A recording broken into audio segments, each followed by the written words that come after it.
Thank you for attending the 2020 Sunstone Digital Symposium, session 155, titled Self-Compassion, Bringing Healing and Growth to Your Faith Journey. The audio from this session will be available for purchase at sunstone.org after the symposium. The video recording of this session will be available in the Whova app for approximately 3 months, beginning the end of August 2020. There will be Q&A, and the presenters will be answering questions also maybe throughout the presentation, so please type them into the Whova app to be addressed. At Sunstone, we are making it a goal to build a community that allows many ways for people to express their faith.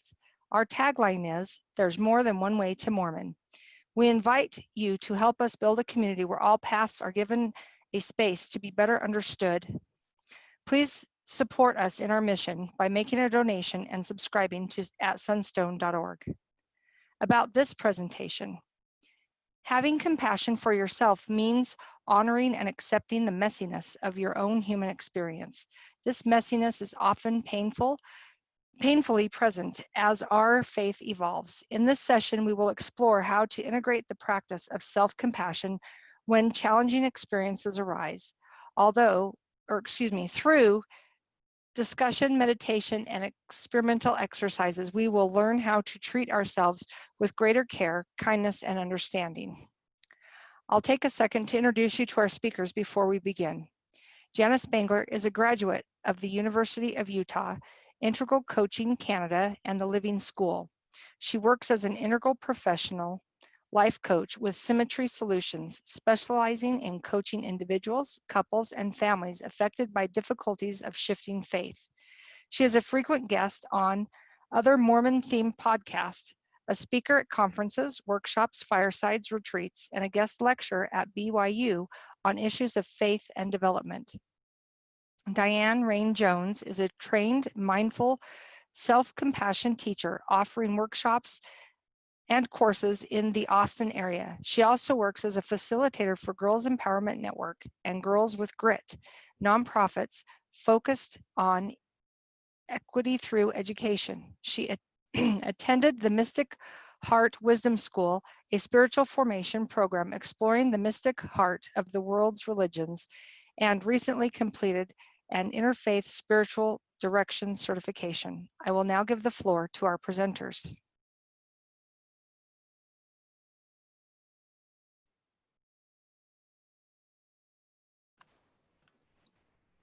Hi, everyone. Thanks so much for being here. I'm going to go ahead and share my screen with everyone.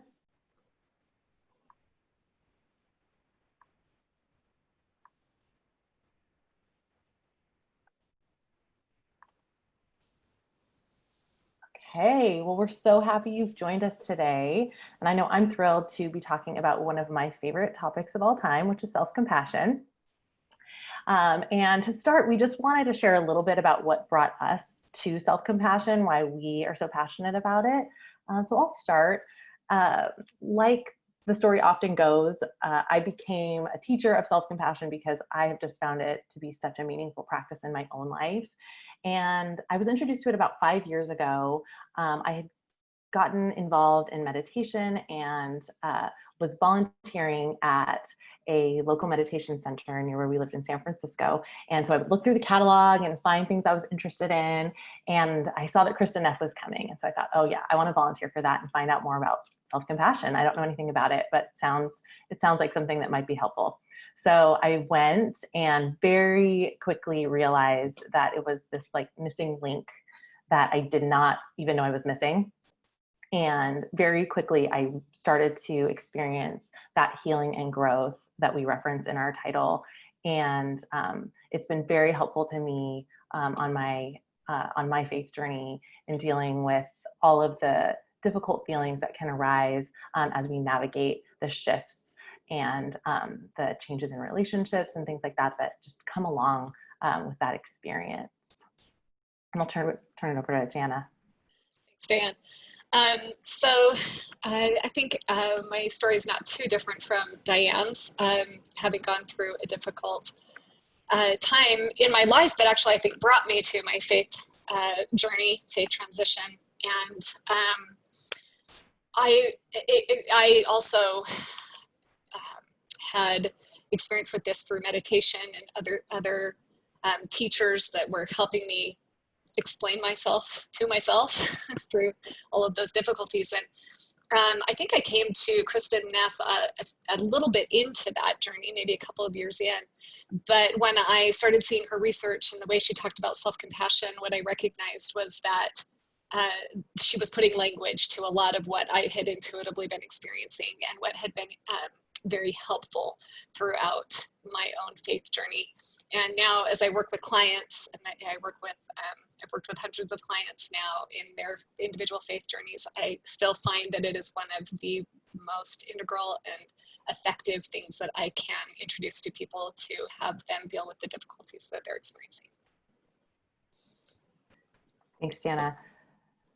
So we just want to briefly tell you what we're going to be doing together today. So when Jana and I talked about this, we really envisioned it originally, pre-COVID. We envisioned this being super interactive, like small groups, individual work, lots of back and forth. So we're going to do our best to maintain that same feel, even though we're not physically in the same space. So like Anne said, we invite you to share your comments and questions throughout, and we'll be looking at our app to read those, and we'll answer them as often and as best we can. So the way it's going to work is that we're going to start by talking about self-compassion, an introduction to self-compassion. What is it? Why does it matter? And then we're going to move on to understanding some of the barriers that we experience to accessing self-compassion. You know, we may know that it's a good idea and really want to bring it into our lives, but we're coming up against all these barriers. And so just trying to bring some language to that, understand what's going on there. And then we'll spend some time on practice, doing a longer practice, and also just talking about practice in general. And we'll also start with a practice which Jana will lead us in, and then we'll have our Q&A as well at the end.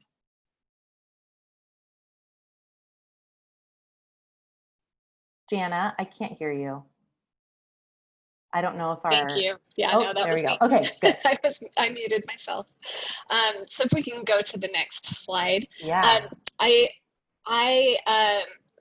For this practice, I love poetry as a way to land in my deeper experience and in my body. And so we thought we would share a poem. And what I would love to do is just to ask everyone, if you're comfortable, to just really try to arrive in the space that you're in right now. Arrive in the present, and to really engage not just your brain, but your whole self with what we're going to be presenting here.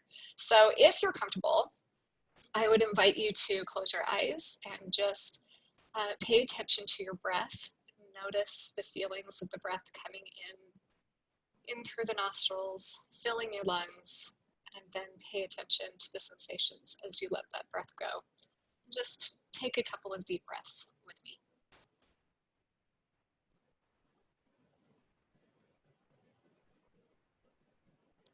Just feel yourself in your environment, feel your seat in your chair, or if you're standing, your feet contacting the ground, and just feel the support of your environment.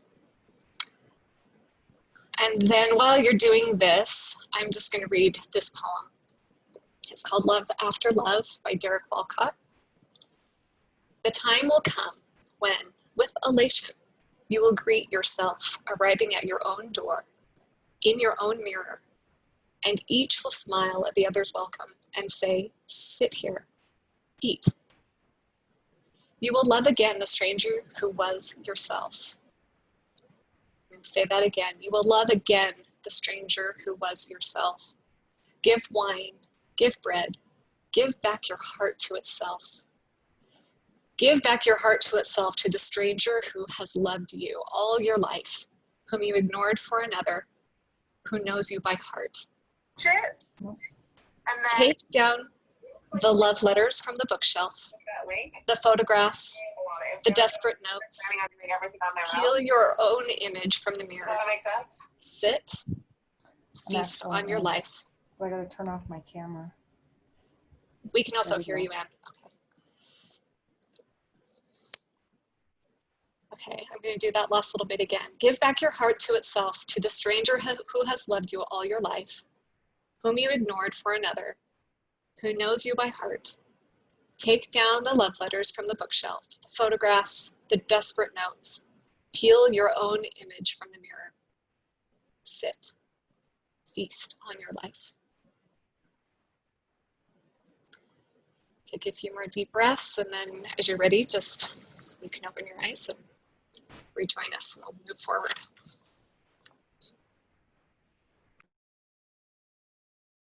Okay, so thank you, Jana. Feels good to just land. Yeah, exactly. So we want to start off with a quote by Kristin Neff. Dr. Neff, many of you may have heard of Dr. Neff. She's been the pioneering researcher of self-compassion. Self-compassion and the idea of it has been present in the great spiritual traditions of the world for a long, long time. But it's only been recently, in the last couple of decades, that scholarship and research has been dedicated to the topic, and Kristin Neff has really pioneered that. And then she joined forces with her colleague, Chris Germer, and they founded the Center for Mindful Self-Compassion, and then they created a program, the 8-week Mindful Self-Compassion program. So we're really drawing a lot on their research and their knowledge and expertise in that program. So I want to start by reading a quote from Kristin Neff. This is compassion in her words, and you'll actually recognize maybe some of this language from the description of our course I borrowed. Having compassion for yourself means that you honor and accept your humanness. Things will not always go the way you want them to. You will encounter frustrations, losses will occur, you will make mistakes, bump up against your limitations, fall short of your ideals. This is the human condition, a reality shared by all of us. The more you open your heart to this reality instead of constantly fighting against it, the more you will be able to feel compassion for yourself and all your fellow humans in the experience of life. And what I really want to draw out of this is the idea of relating to your human experience in a new way. So self-compassion, it's easy to approach it as just another thing to add to your checklist, another to-do, a self-improvement project, but it's really about relating to the experience of being human in a new way, creating an inner conversation, an inner environment that you want to be a part of, a place you want to be, and learning to connect with and embrace the true essence of who you are and really coming home to yourself, which is why we love that first poem so much. That's really what self-compassion is all about, being at home in yourself.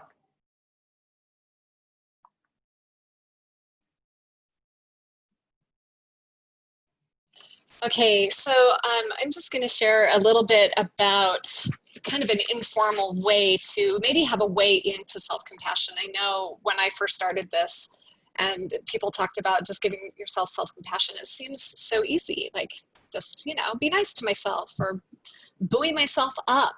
But I found this to be a really nice way in to really understand what we're talking about with what does this actually look like to have self-compassion.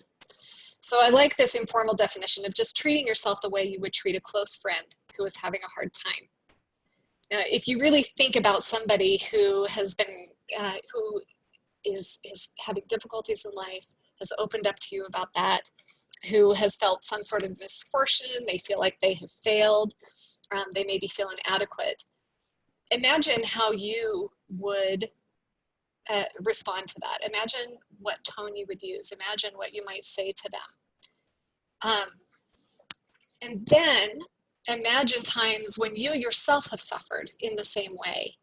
And imagine you've had a misfortune or you have failed or you have felt inadequate. And think about the ways that you typically would respond to yourself. If you're like me, those are two very different experiences. So really what the self-compassion is about is being able to take those feelings and those reactions that we would have to someone we really love and admire, and being able to turn those same feelings onto ourselves and to cultivate a kinder, gentler way of dealing with ourselves in all of the frailties and difficulties that life brings to us. And when you're able to start to connect to that, then we can land in a place where we start to ask the question of, what do I need right now? And that to me has been a really, really helpful way into thinking about self-compassion.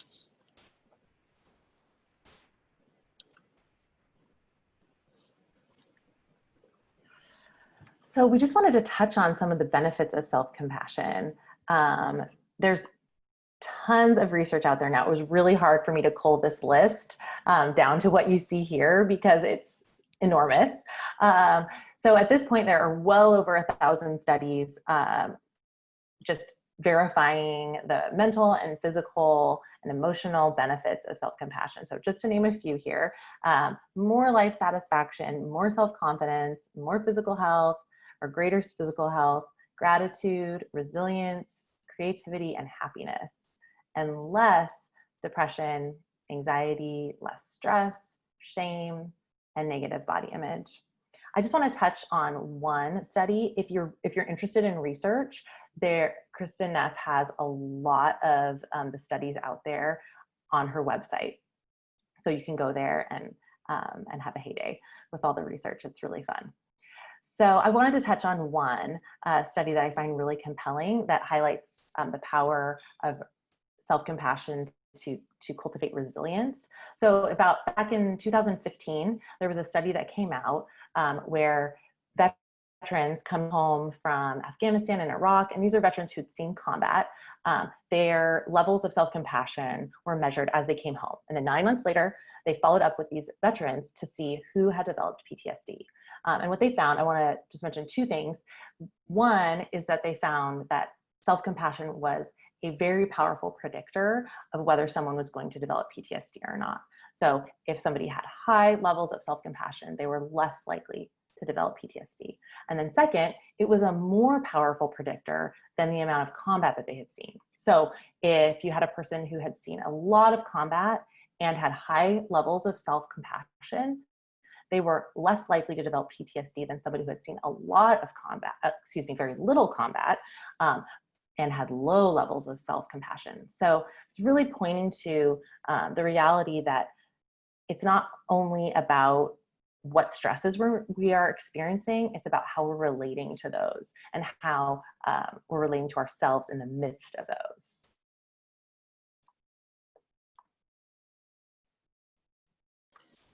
So I want to talk a little bit about physiologically what is happening to us when we are noticing a threat, and to kind of explain why self-compassion, why this would be like Diane just talked to us about that study with veterans.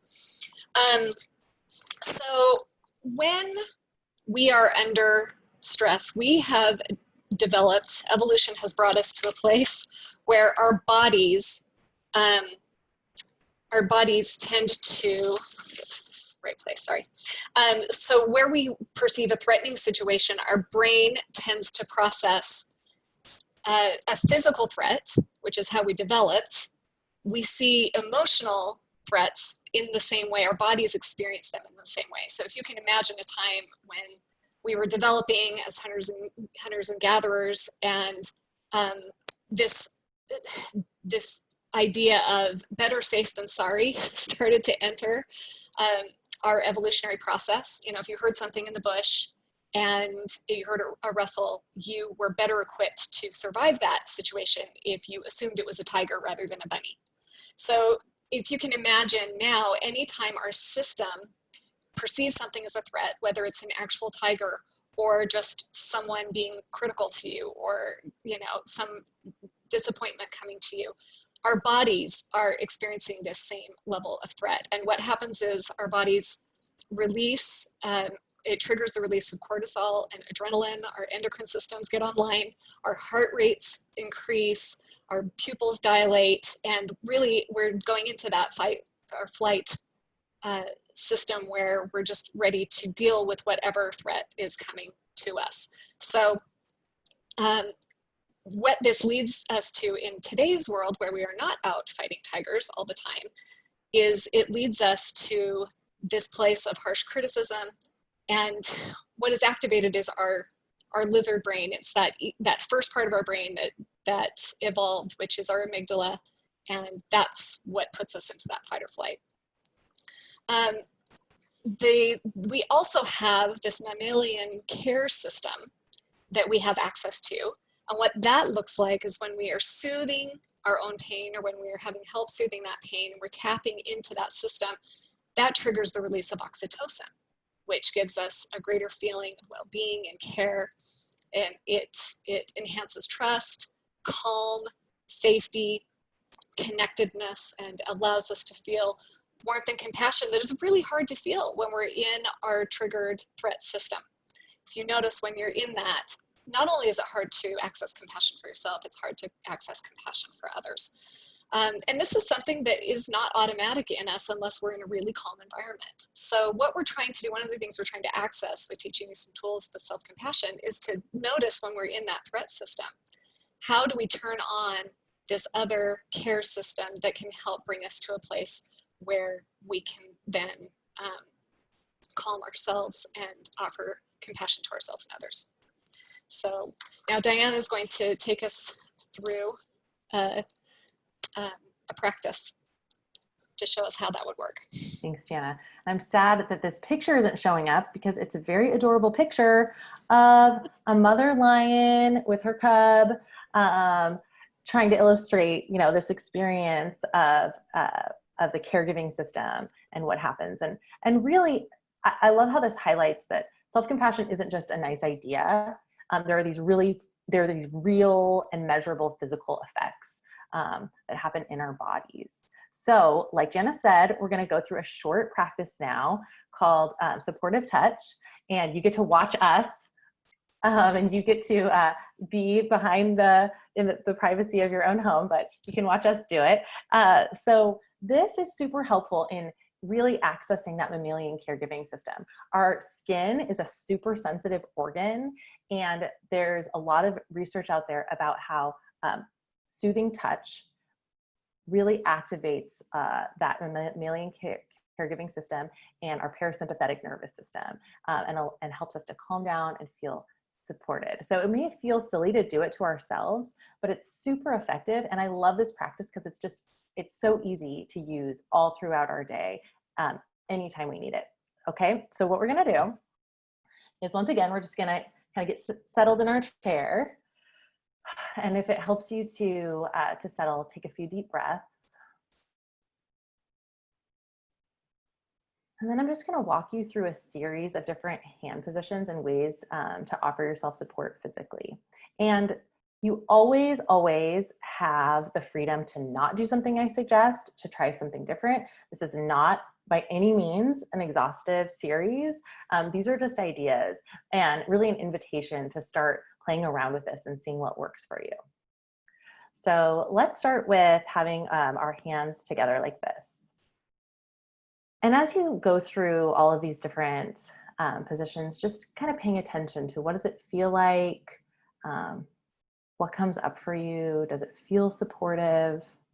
You can play around with pressure. Like, does it feel good to you know, give a little squeeze to your hands, or is it better to just like have them lightly resting? And then try switching and doing this with your hands, interlacing your fingers. Noticing how that feels. You know, and these are really subtle things, really subtle ways you can offer yourself compassion, just if you're in a meeting or, you know, out running an errand at a family event. No one would ever know. Okay, now try putting one hand over your heart. See how that feels.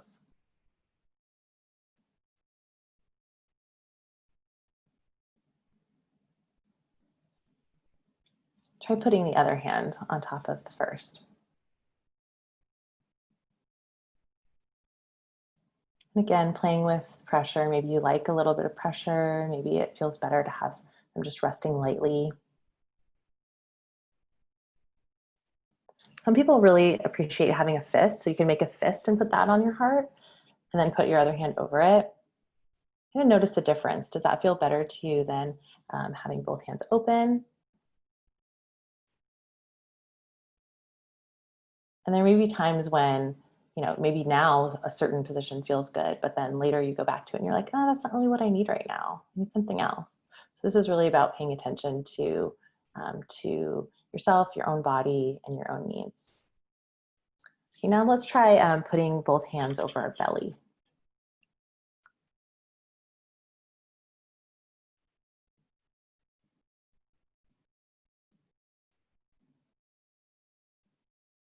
Just a couple more.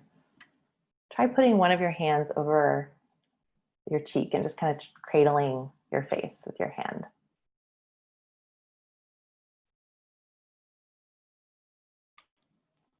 Try bringing the other hand up, seeing how that feels.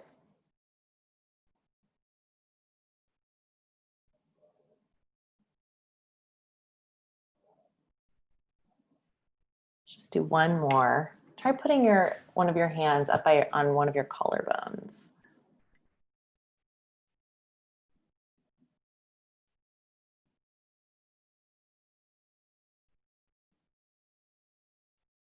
Okay.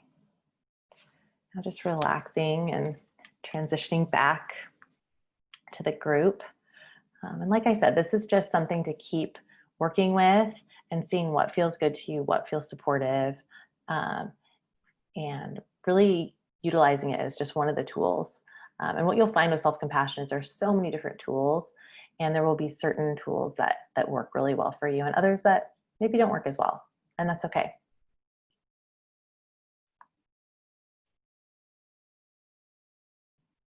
Okay, so we're going to transition into the three main elements of self-compassion that are taught by Kristen Neff, and kind of talk about what each of these are and a little bit about what they're not. So the first one is mindfulness. I'm going to start over in the bottom right quadrant here. Mindfulness versus over-identification. So often when we are in a situation where we're feeling upset, we tend to over-identify with the emotions that are coming up for us. If we're really angry, we just feel like that is all of what we are at that moment. And what the research shows is that when we are in that over-identification, we tend to just react. We're in that threat kind of a physiological system. What brings self-compassion is is mindfulness. So what that means is that I'm not over-identified with the situation that is happening. I can actually take a step back and notice that I am having an experience of anger right now. That is the experience that has come into my awareness. So it's being aware, being able to take a step back, make my vision a little broader, and once we can do that, I can have the ability to say, wow, you know, I'm feeling really angry right now. This is the experience that has come into my life, and that makes perfect sense. It makes perfect sense why that would happen. Gives me a little bit of ability to access that self-compassion and validation for myself. The second is, then moving to the left, the common humanity. So one of the things that the research has shown is that a lot of the time when we're under threat, we tend to close in on ourselves. We tend to isolate. We are trying to keep ourselves safe. This makes perfect sense. And when we are in that all by ourselves, it can tend to feel really, really big. And when we're able to, again, take the scope out a little bit into our common humanity, notice that I'm not the only one who's having this experience. There are a lot of people who suffer in this way. It is not just me. It tends to bring an understanding and a calmness again to us that we can normalize our struggles and our failures as part of, as Diane said earlier, our common human experience. The third thing is kindness, being really kind to ourselves. And this is a little bit about the informal definition I gave again of being able to treat ourselves with the same kind of kindness, care, and support that we would offer to another person who is in that situation. We're moving away from this tendency that many of us have of self-judgment. When we're in judgment, that's a clear sign that we are not accessing our self-compassion and our self-kindness. So we are doing something to actively soothe and comfort ourselves and tapping into that idea of what is it that I need right now. So Diane's going to share a few things with us about what self-compassion is not. Yeah, I think it's super helpful to, when we're, for me at least, when I'm learning a new topic, to understand what it's not, when I'm trying to understand more fully what it is. And so we're just going to touch on a couple of things here. So a lot of times, well, I'll read them first and then I'll go through them each individually. So self-compassion is not demotivating. It's not weakness. It's not selfish, and it's not self-esteem. So the number one reason people cite for not wanting to practice self-compassion is that they're worried that it's going to lead them to complacency, or they'll feel demotivated. They won't work towards their goals anymore. They'll be lazy. They'll stop progressing. So this is a real fear for a lot of us, but that's actually not the case at all. In fact, what people find when they practice, and what research backs up, is that self-compassion is actually a far more effective motivator than self-criticism. And one of the reasons for that is it allows us to create that safe space internally that we talked about earlier that helps us to learn. It's an optimal learning environment. When you don't feel safe, there's a lot of fear there, right? And you don't feel like you can acknowledge failure, and that leads to an inability to integrate our learning as we grow and move forward. So the next one is that self-compassion is not weakness. Again, I think we come by this very honestly. We live in a society where we get a lot of messages about, having a stiff upper lip, pulling ourselves up by our bootstraps, toughing it out. And so we can feel like, offering myself compassion in this way is really a sign of weakness. But like that study that I mentioned earlier illustrates, it's actually this profound, it provides this profound resilience and isn't weakness at all. And not only does it allow us to be more resilient, but we also find that people who practice self-compassion are much less likely to ruminate and dwell on issues that they're having, because it really widens our angle, our lens, right? Our view of what's happening. And we can see that, we can see it in context rather than really being narrowly focused on the problem that we're experiencing. Next, self-compassion is not selfish. So often we think, I'm going to offer myself compassion. That means I'm thinking about myself. I'm thinking about what I need. That's taking away from my ability to help other people and to be out there in the world doing that type of work. In fact, the opposite is true. When we offer ourselves compassion and meet our own needs, we're much more emotionally available to other people. We spend a lot of time when we're critical of ourselves, really in that, right? In our minds, in the feeling, in the story of it all. But when we are able to practice being mindful, recognizing, naming whatever's coming up for us, seeing it with common humanity, really widening that angle, right? And seeing it in the greater context of the human experience, and then giving ourselves what we need, we're able to move on much more quickly than we otherwise would be able to. And then lastly, self-compassion is not self-esteem. So this is a really interesting one to me, and it's really crucial in understanding self-compassion. So self-esteem, at least as it's taught in American culture, is really all about being above average, right? It's about being superior.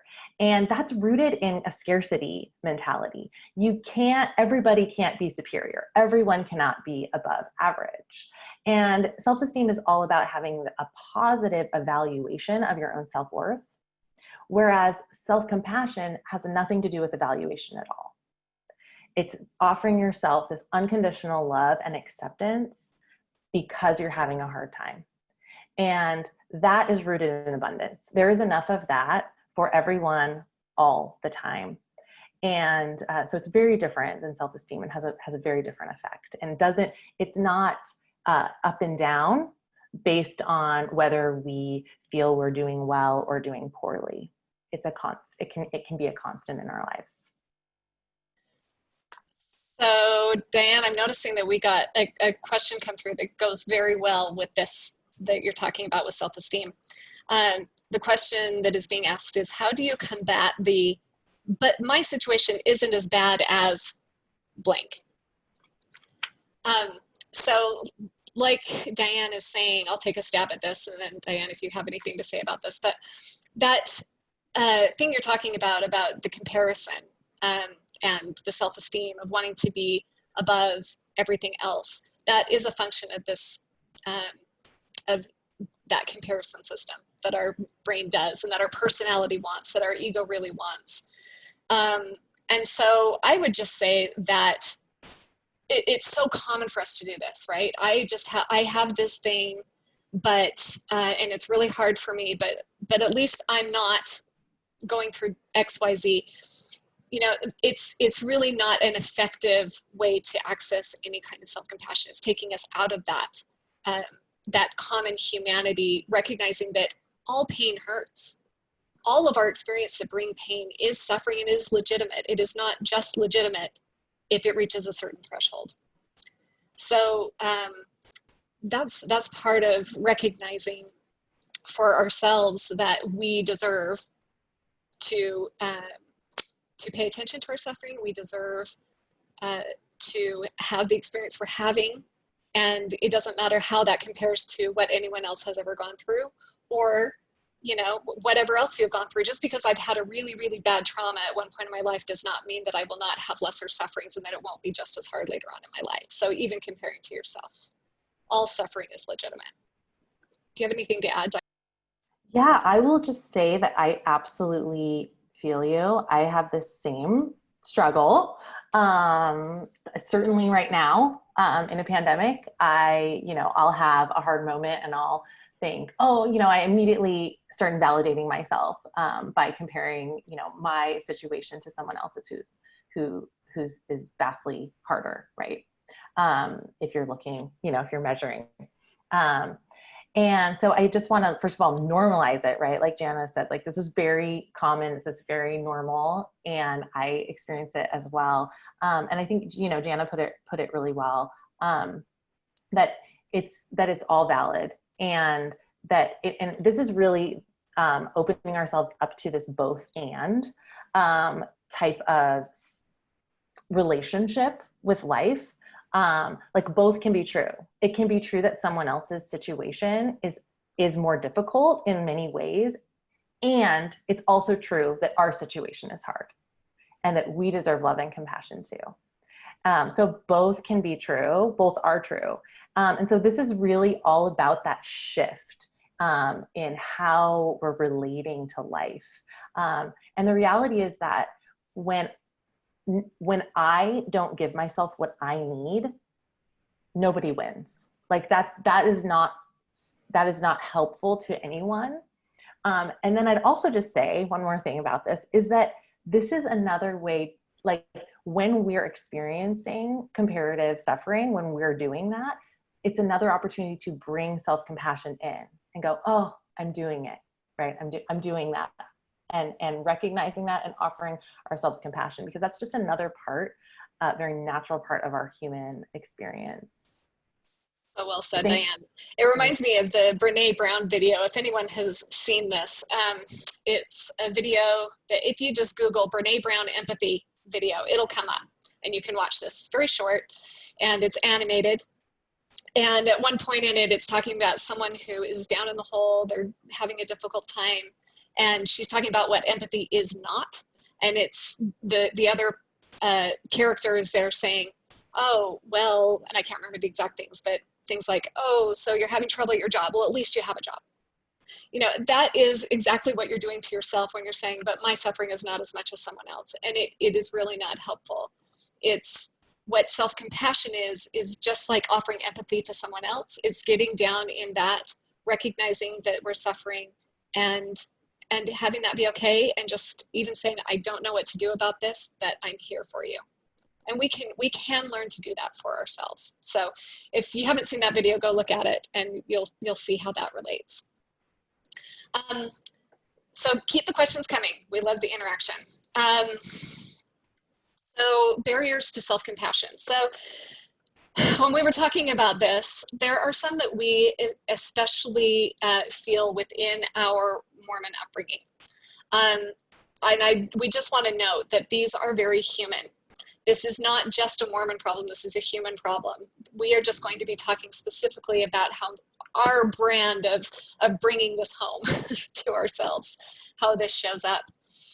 And this is not meant to be an exhaustive list. This is just a sampling of what, particularly in our culture, has taught us, it has brought us to a place where it makes self-compassion really necessary as we move through, especially as we move through a faith transition.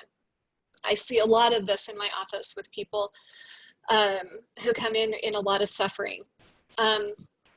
So first of all, just to acknowledge that there is a huge stigma with faith development within our faith and within most faiths. If anyone is familiar with Fowler's stages of faith, and if you're not, there's a lot out there about it. I did a podcast on Listen, Learn, and Love, episode 144. If anyone's interested, I go more into that. But most religion resides in a place that, and our faith definitely does this, where we're comfortable in a place of just listening to authority, of conformity, of imagining there's one way to do faith, and that's just to believe, and keep moving up that ladder of belief until we are certain. And when someone starts to do a really deep dive within themselves, which necessitates questioning and doubts, then it becomes so difficult for both us and for the people around us. So because of this stigma of we don't understand what's happening when someone goes into that phase, then it creates a lot of questioning and mistrust and feeling misunderstood, that really turns on this hypercritical system of self and judging yourself. I've seen a lot of people worrying about, am I making the wrong choice here? What am I doing? And yet not being able to find their way back to the way they used to believe that was more comfortable for themselves and everyone else around them. So this is something that really requires some self-compassion and some really focused work to move through. The egocentrism, we don't mean by that just thinking about yourself. That's kind of what I think of when I think of someone's egocentric. The egocentrism we're talking about here is more from an idea of being caught up in the personality and the ego, kind of like the self-esteem we were just talking about. It's getting caught up in, the things that our ego wants, which is to be separate and superior. And that brings in the comparison, that brings in judgment again. We have a theology about a fallen nature that because of what happened in the Garden of Eden, now we are fallen. We can't help but make mistakes, but that makes us unacceptable to God. That makes it, we can't even be in God's presence. And so it can, to certain personality types, feel like this hamster wheel of trying to become okay, to fight for our own worthiness and okayness constantly. And that if we let go for a minute, we're going to get swept down the stream and we're going to be put so far behind where now we have to claw our way back to being okay again. A lot of this analysis could be coming from the fact that I'm a 1 on the Enneagram that is really hard on myself all the time. I'm a super harsh inner critic. So that could be informed. These things can be informed by that. There's this idea of perfectionism within the church, and not just personal perfectionism, but there is an idea that we have, again, this is human, but our Mormon flavor of this is that the church, the leaders, are perfect. We are being directed by God, and so everything they do is exactly the way God wants it. what that sets us up for is that when something is not working for me, I automatically think I'm broken. I automatically think it's got to be me, because it's not the system, it's not the leader, it's me. And that brings a lot of self-doubt that can bring in a lot of that criticism and harshness to oneself. Judgment and worthiness. I mean, judgment is kind of embedded in each one of these, actually, as I'm thinking about it. It comes down to this: we are constantly judging where we are on the path. We talk about our bishops being common judges in Israel. We're all preparing for that judgment day.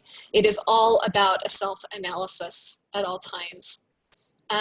Worthiness, I mean, I don't know if I even need to say much about that. Like, it is so embedded in, we have regular worthiness interviews, our highest rights that we're all supposed to be striving for to be in the temple, requires us to be worthy. And we've defined very interesting ways to attest to our worthiness, as if worthiness is something that can be lost, as if worthiness is not just something that we are born with because we are human, because we are children of God, because we are part of this amazing creation. So I think we tend to talk about worthiness in some really unhealthy ways.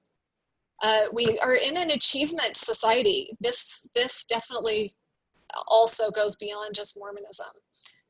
Our American society, which is all about achievement. It's all about success and outward shows of that success and what that means, and getting status and money and security, and that has leaked into the church, and it's probably more obvious to people from other countries, even that have a slightly different view of things than it is to us here in America. We're so in the soup.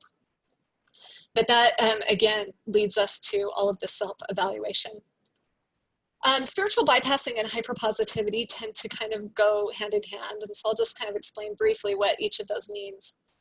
I mean, I'm realizing I could do a 3-day seminar on probably each one of these things and how it affects us, but we'll go through this quickly. Spiritual bypassing is when we are using our religion to just feel good, that we imagine that is what good religion is all about, is just bringing peace.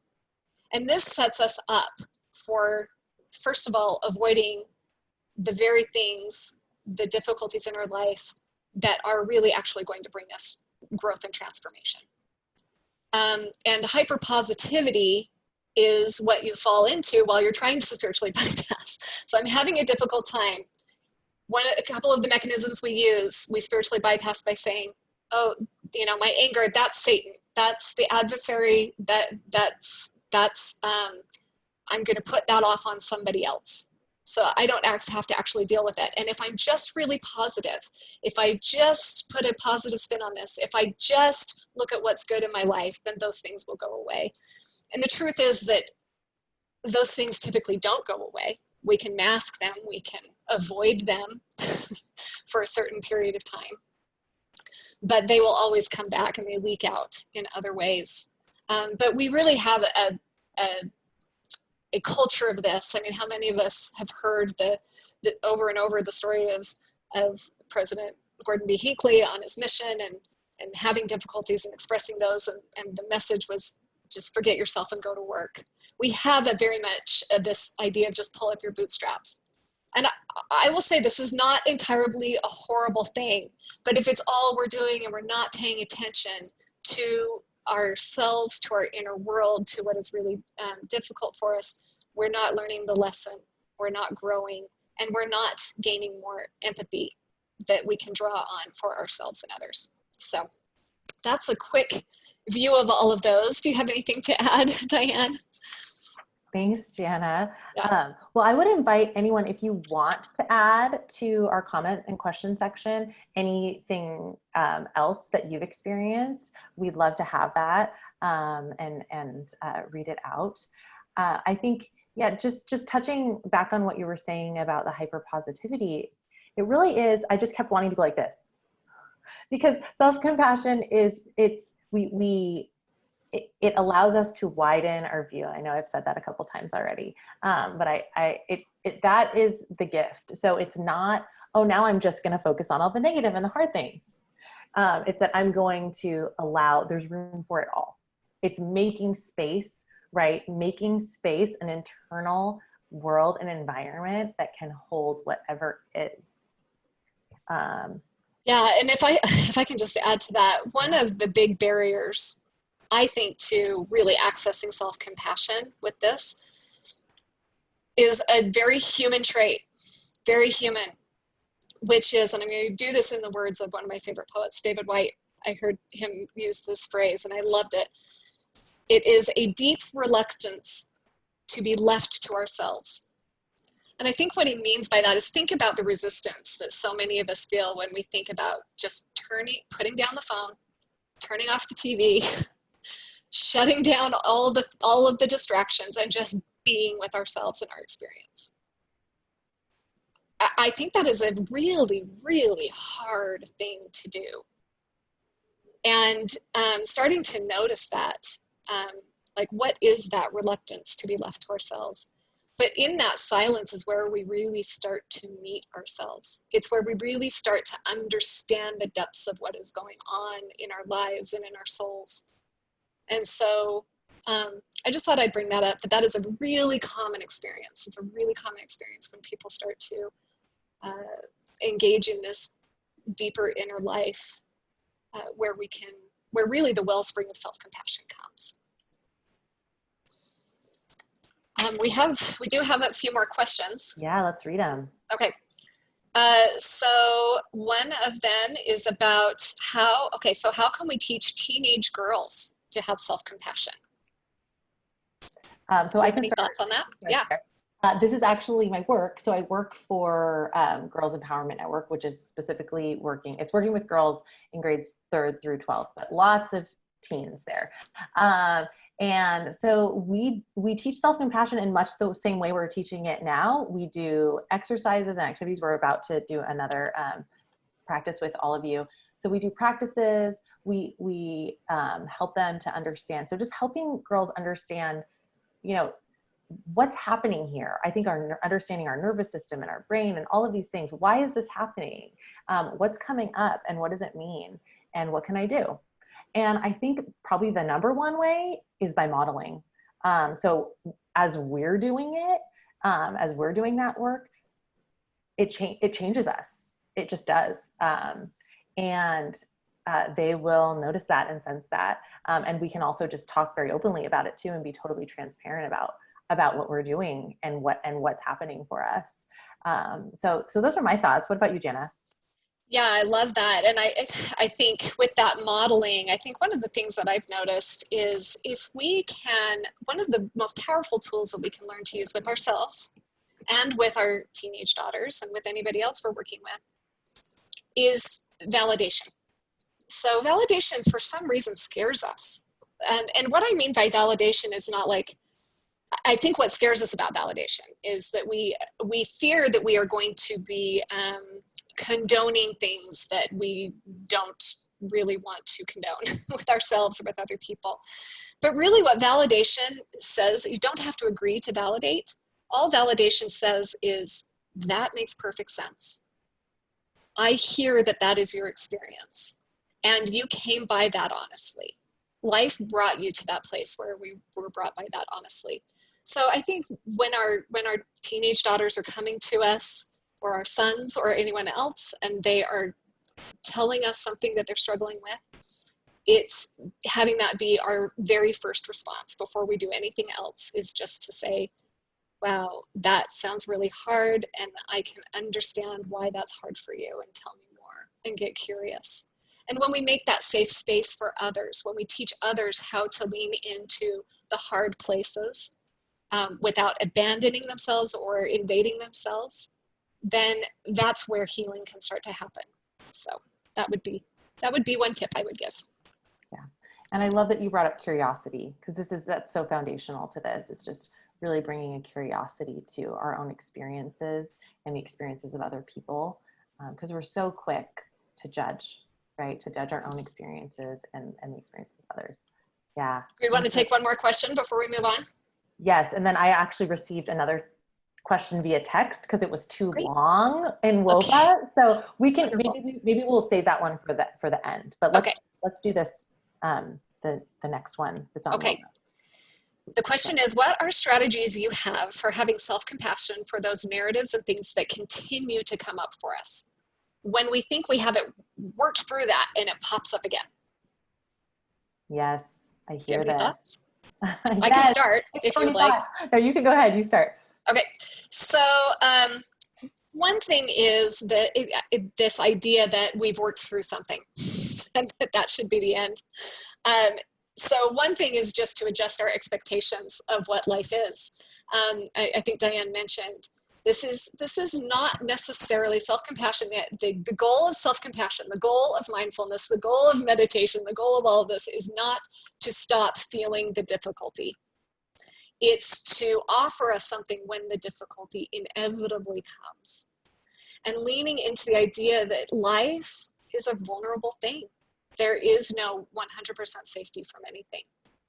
So the very fact that we normalize that it's going to come up again and again and again and again, and self-compassion may not stop that from happening.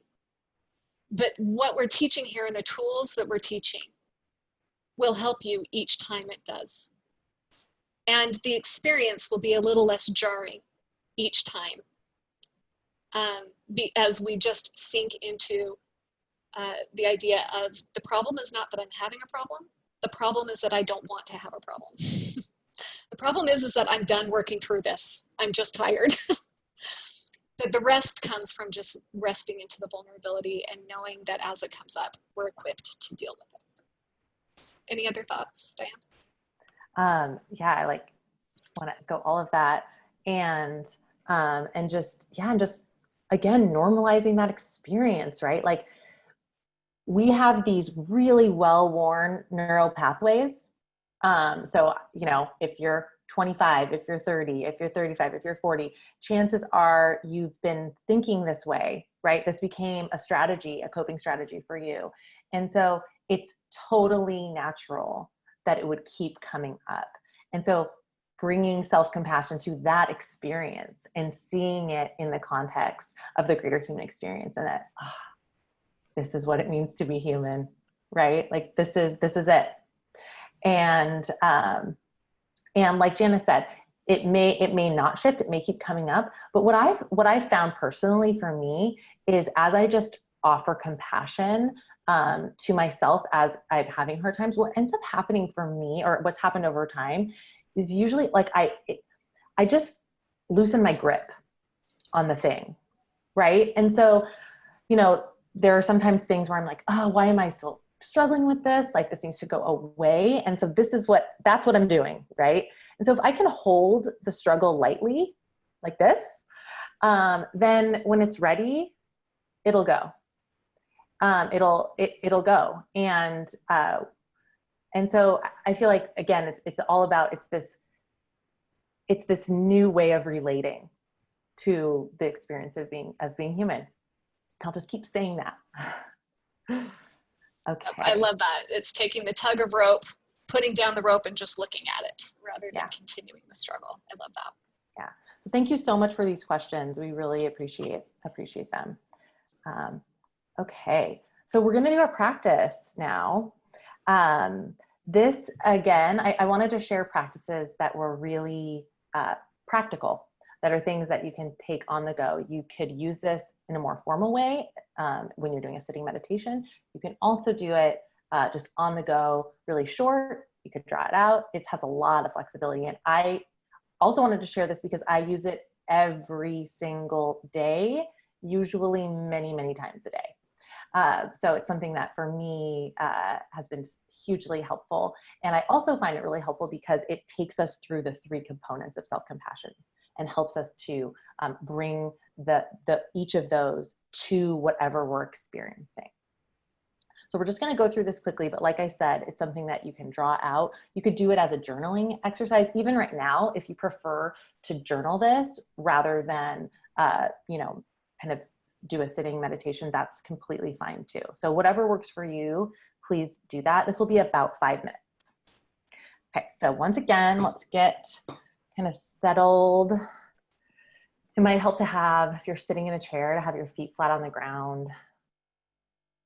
And just take a couple of deep breaths. If that feels good to you. The point is to be settling. So if deep breathing doesn't help you settle, you can choose another way to settle. You could offer yourself the soothing touch that we used earlier. You could listen to the sounds around you. Point is just to settle into to this moment, really drop into your body. So what we want to do right now in this practice is we want to call up a little bit of suffering. So, and just at the outset, I'll say, for this activity, you want to find something that is on a scale of 1 to 10, about a 4 or a 5. So we don't want anything overwhelming, but something that elicits a little bit of an emotional response for you.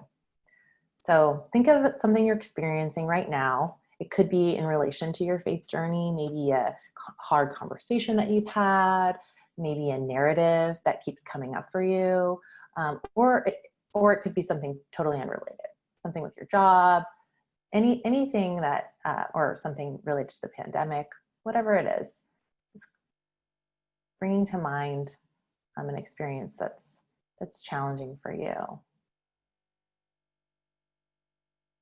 And then once you have that, just fleshing it out a little bit. So who's involved, what was said, what wasn't said, and how does it feel in your body? So can you recognize kind of places in your body where you feel that? So maybe there's tension in your chest or tightness in your throat. Maybe you feel it in your belly. Just trying to localize it.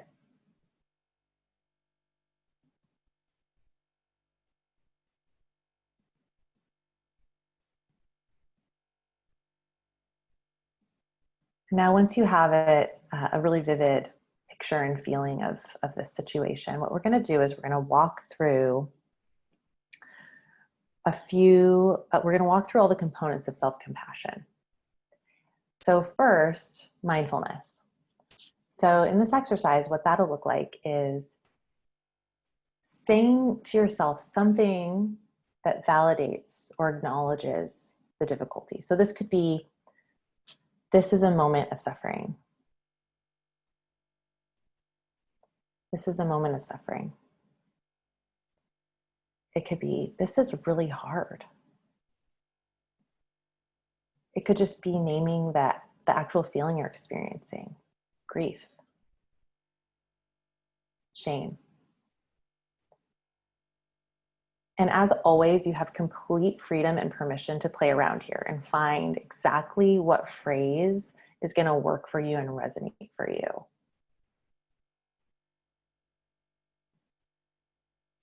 We're validating it. We're bringing mindful awareness to the fact that something's hard right now. And then the next thing we're going to do is we're going to move into common humanity. And again, find a phrase that really resonates for you and brings and helps you widen your view. So it could be, this is part of the human experience. It could be, I'm not alone.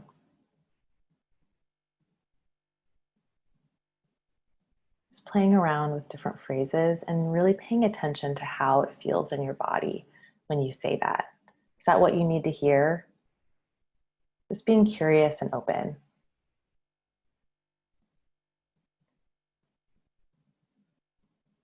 And then the last one is offering ourselves some kindness. So what do I need right now? What do I need to hear? And it might be helpful to think, what would I say to a good friend who was experiencing this? Or it might be helpful just to ask yourself, what do I need to hear? There are different ways to access this.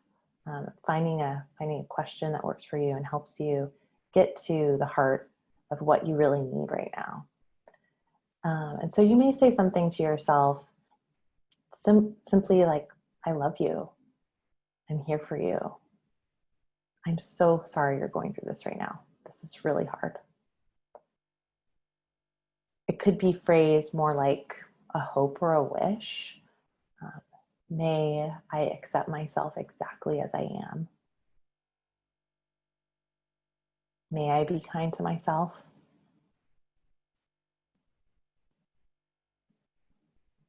Again, just finding something that works for you. And there isn't any one right way to feel here. We're just trying to get curious about our experience and offer ourselves compassion through these three components. And whatever you're experiencing as you do that is completely okay.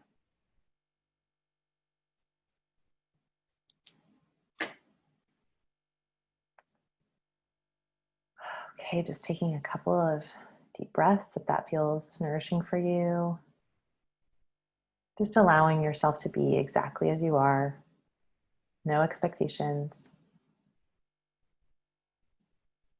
And then when you're ready, just transitioning back to the group.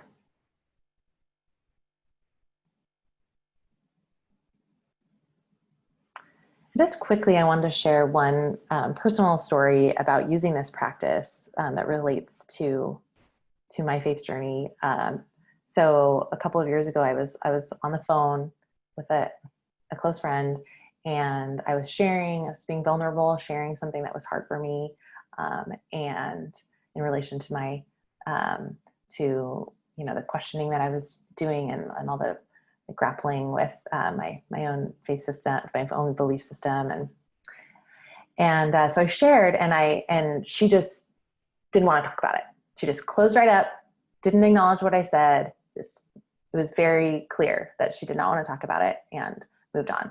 And it was really hard for me in that moment. And we got off the phone, and I just felt bad. I felt really lonely. I felt really sad. I felt really misunderstood. I felt myself going into storytelling mode, and I was like, nobody understands me, and I'm alone, and she's probably assuming all of these things and thinking all of these things. And then I remembered self-compassion, and I was in my car, and so I went through this self-compassion break, and by the end, I felt much more grounded. I still felt sad, but I wasn't caught up in the story. And I felt like I needed to call her back. So I called her back, and I just said, hey, I noticed when I brought this thing up, this is how you reacted. You seemed like you really didn't want to talk about it. So I was just wondering, this was what that felt like for you. And she said, well, I actually really agree with what you said, and I feel the same way, but I'm experiencing a lot of depression right now. I'm really struggling with depression. And so I can't this is too much. I can't go there. I can't talk about it. And so I would have never known that had I stayed caught up in my story. And I think I want to bring self-compassion to that too. That's normal to get caught up in our story, right? So not just self-compassion isn't just another opportunity to be hard on ourselves and go, oh, I didn't offer myself compassion, and now all these bad things happen. But really just recognizing the power of self-compassion. And that in that moment, it had a very powerful and real effect, and changed the trajectory of that situation. Okay, so we have one more question. Oh yeah, and I'm trying to be mindful of the time as well. Yes. So maybe we can talk about where we want to go from here. But maybe we could take this question, and it's right now it's the only one in the queue. So if more questions come through, we maybe want to skip some of the things we had coming, right? Okay. Or and I have if that we one don't, in my text. yes. Too, so maybe if we want to take some time for those questions, maybe do one of them now. And what do you think? Yeah. How about this? Do you think, is it okay to skip the clip that we had? You think that's Absolutely. okay? Okay. And then what if I just touch on backdraft? Okay. And then we can focus on that. And then we can just do the questions. What do you think? That sounds great. And if Okay. if we have questions coming in, great. If we don't, then we can do the clip. Perfect. Okay. So one thing we just wanted to mention is my graphics are struggling. Sorry, everyone. So this picture of a firefighter is illustrating backdraft, which is something that we can experience when we start to offer ourselves compassion. So so backdraft, you may be familiar with this phenomenon of when there's a fire and all of the available oxygen has been used up. As soon as more oxygen is available, maybe it's like through a broken window or a door, then there's an explosion, right? And so Chris Germer coined this term to explain what can happen when we start offering ourselves compassion. So sometimes we feel worse. And we say, love reveals everything unlike itself. And sometimes what happens is, as we're offering ourselves unconditional love, we discover, and this is something Chris always says, we discover the conditions under which we were not loved. And so self-compassion, so we just want to make sure you're aware that that can happen as you start to offer yourselves compassion. And you may already be doing this and experiencing this and be very familiar with it, but just again, normalizing this and giving some words to it, because it can be really jarring. But it's not happening because, like, self-compassion is not making that happen. It's creating an environment where these things there's a safety, there's a new safety. And so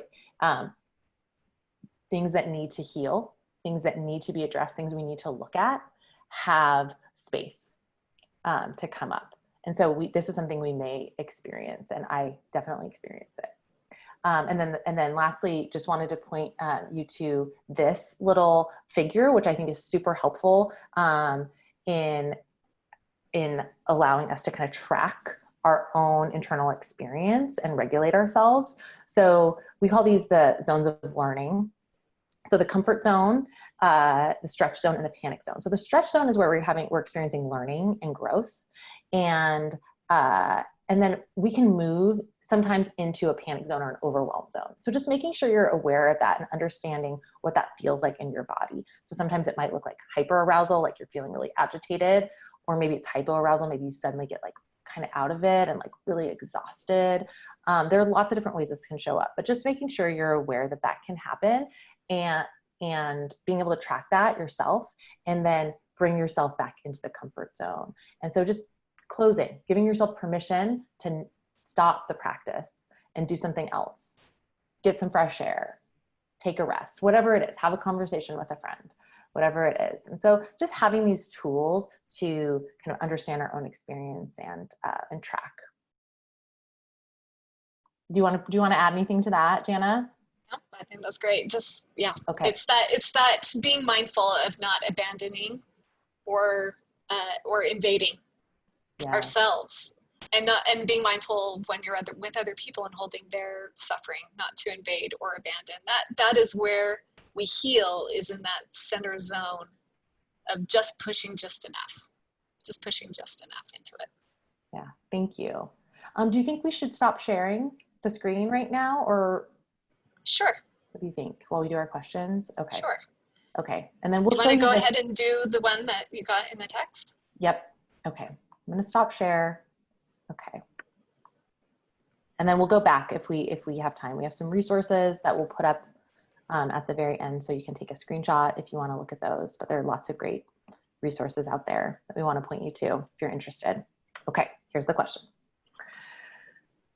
My main sources of anxiety and struggle right now seem extremely connected to the environment around me. I have 4 young kids at home. When things are messy and cluttered and chaotic, I start to shut down mentally and emotionally. I'm really working on separating my mood and actions with the state of my dishes, but it's just so hard. When I get on top of a project or tackle a big cleaning job, I feel so much better, but often the process is fraught with real inner angst. swearing, blaming my family in my head, feeling like no one understands how hard I have it, etc. What does self-compassion look like in this scenario, and how can I feel more calm during the process? Great question. It's a really good one. Yeah, do you want to That start one, us I feel off? that right here, Yeah. right? Ooh, yeah. The struggle is real. Do you have any starting thoughts? I think so. This may not feel very helpful, but it really just reminds me of the need for self-compassion at all stages of this process, right? Like just self-compassion for this reality that you're experiencing, right? 4 little kids at home, running all over. I have 3, by the way. So like, yeah, it's wild, right? And so, it's easy for me to look at all of these spiritual teachers that I love and go, oh my goodness, like if I could just do a 2-week retreat, or if I could just meditate for an hour a day, that would be amazing. And that would be so much better, right, than what I'm experiencing now. And I think for me, thinking of one thing that helps me is thinking about life as my practice. So not, this is the thing I have to write a checklist thing and it looks a certain way, right? It needs it for it to be valid, for me to be practicing self-compassion the right way. It has to look like this. So really just like letting go of that and allowing my life just to be what it is, and to integrate practices that make sense. And they may be practices that no one's ever told me about. They're just things that if I have the mindset of like, okay, I really want to practice self-compassion, this is what my life looks like. Maybe it's, okay, while I am folding the laundry, I'm just like feeling the fabric. Or like while I'm, you can work little things into your life. And I think also just like allowing everything to belong. So the anger, the frustration, the, like, why me? Not judging ourselves for that, because this is the last thing I'll say. I know I'm going on a little bit, but there's a Buddhist parable that I love about the arrows, the first and the second arrow. So the first arrow is like, that's just life, right? The car breaks down, I become sick, I lose my job, whatever it is, right? That's the first arrow. The second arrow comes from how we relate to that experience. And so much of our struggle and our suffering comes from that second arrow, and the way we're relating to our experience. And so again, this is all about just bringing a lot of curiosity to that. Well, how am I relating to this? What is hard about this for me? Why, how could I think about this in another way? And just being really curious and trusting your own inner wisdom.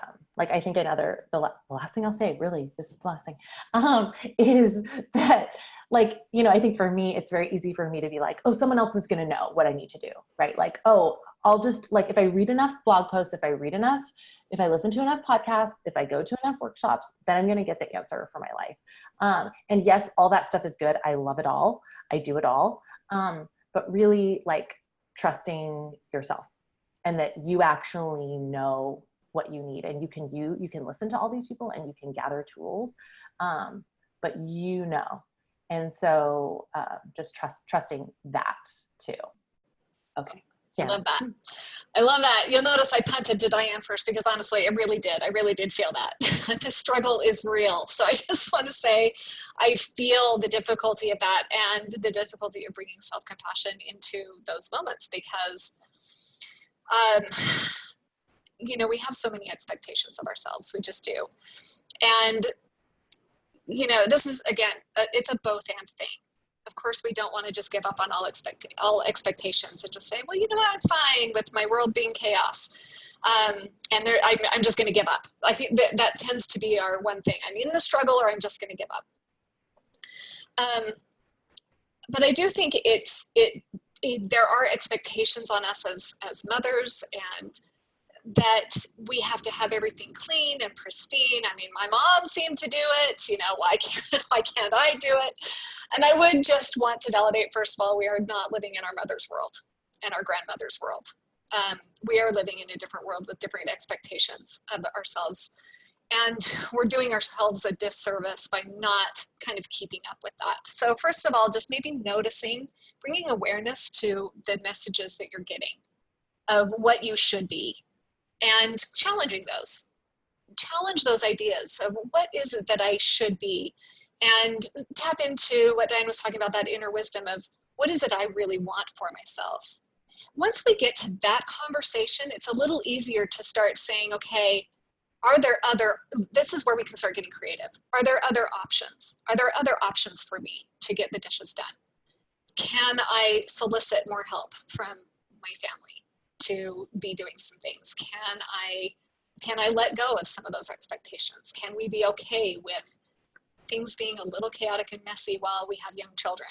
I mean, I don't personally know many who are able to hold that all together. And if so, they are giving up things in their lives that I was not willing to give up during that time of my life.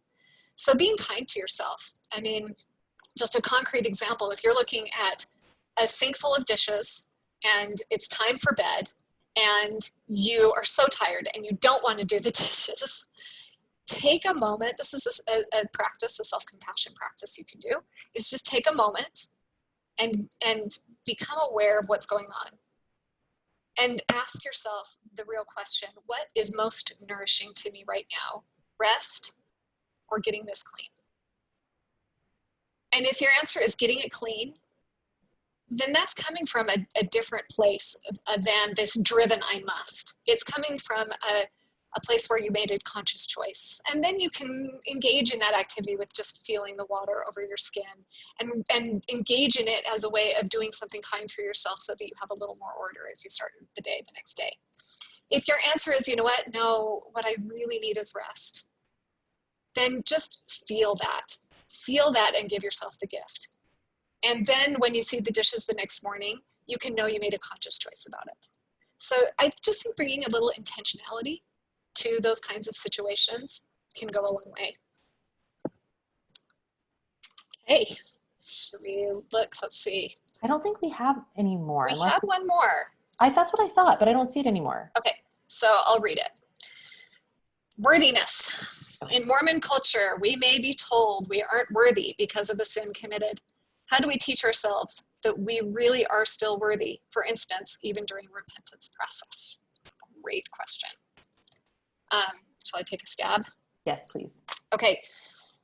Worthiness is an insidious thing, and I'm just going to share a quick anecdote about worthiness in our culture. It was when I was a Relief Society teacher at the time, and I was asking what I thought was a really simple question at the beginning of the lesson. I asked, what gives us worthiness? What makes us worthy? And I got so many questions, so many answers about accomplishments. This is what I have, this degree, I have this family, I have this in my life, I have these activities, I have a neighbor who does things for me, I have, you know, they were all these external signposts of worthiness, right? And I was astounded.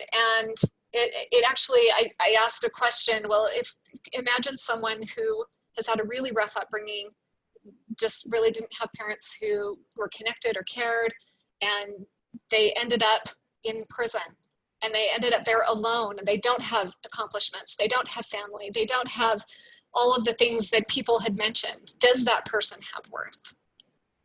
And we really had to dig deep. It took 10 or 15 minutes into the lesson for people to say, you know what, we have worth because we are the seeds of Godhood. We are divine. And at the very least, the potential for the divine. Like, this is part of our nature, our divine nature. We talk about this in Young Women's. I don't know what the men do, but we do, right? And I just think that's indicative of what we do. And embedded in the question, right, is we're not feeling worthy if we have done certain things. And one of the things that I think is very compassionate is to just recognize your own inherent worth that cannot be taken away. And I really do think this is even at the heart of our own theology. We just culturally talk about worthiness in a way that I just think is just robs us of that vision. I think part of this is just recognizing that narrative and challenging the narrative that somehow that has affected your worthiness, that somehow something you could do could affect your worthiness, because truly, messiness, mistakes, I can't emphasize this enough, it is part of the process of living. It is the choice we made, it's the choice Eve made, leaving the Garden of Eden, yet somehow we are all trying to scramble back to the garden. Mistakes are not something that hits our worthiness. Mistakes are the path. They're not things to be avoided along the path. They are the path. It is where we gain our wisdom. It is where we gain our experience. So to me, having a recognition of that is one big step. Anything you want to add? Yeah, I agree with everything Jana said. And I would just say that, you know, when you have received a message repeatedly, you know, it's there, right? And so just having grace and compassion for yourself, because it's not your fault. It's not your fault that you feel that way, and that's also true of the people who taught it to you. It's not their fault either. And so this gets very like right, because we want to go, whose fault is this? Who did this? You know, and so for me, this sense of common humanity is really expanding my view to include all the seen and unseen forces at play in any given situation, obviously most of which I can't even fathom, but just the exercise of widening my view to try to include those and understand and that things are not neat and tidy in the way that we so want them to be, that I so want them to be, you know? And so I think, you know, not being hard on yourself about struggling with questions around your own worthiness. I mean, I just totally relate to that. I was telling Jana when we were preparing this that I remember an experience when I was in college of an interview with the bishop where he said to me, you know, your mistakes are causing pain to the Savior. Like, he's bleeding because of like what you're doing. And, you know, we get that message in a lot of different ways. And so it's a powerful message. And so like what Jana said, just like questioning that and bringing curiosity to it. Where's that coming from? Where is it originated? Where did it originate? And really moving out of the kind of ability to blame ourselves or other people for that. Yeah, and I would just add the distinction that Brene Brown makes in her research between guilt and shame. Start noticing the narratives, because guilt tells you I've done something that didn't serve me, and I did something wrong, and shame says I am wrong. So if we can just notice when we're using that shame energy toward ourselves and transmute it into, it's a mindfulness thing, right? Stepping back and saying, what I did not serve me. I would like to do something different. But when we're in shame, it actually keeps us from being able to make that move that we really want for ourselves. So that can be helpful as well. I think we're pretty much out of time. We are. I was thinking I might share my screen just so people can screenshot the resources if they want to. Absolutely. Okay. And if people want to, while you're doing that, if people want to continue the conversation, please continue to. I'll be looking at these and answering some questions that come along. And if I think, Diane, you put our contact information on this sheet as well. So if you want to continue conversations beyond this, I would love to. Invite me to a meetup, talk to me, send me a message through the app. Yes, absolutely. Agree with all of that. So if you'd like to screenshot these resources, these are just a few. And then this is our contact information. Like Jana said, we would love to continue the conversation, whether it's on the app or elsewhere. Please reach out. And if you don't have anything necessarily that you want to talk about right now, please feel free to just send us your contact information if you want to stay up to date with like things we're offering online or workshops or various things. We'd love to include you in that. So thank you, everyone. Do you want to? All right. I think we can.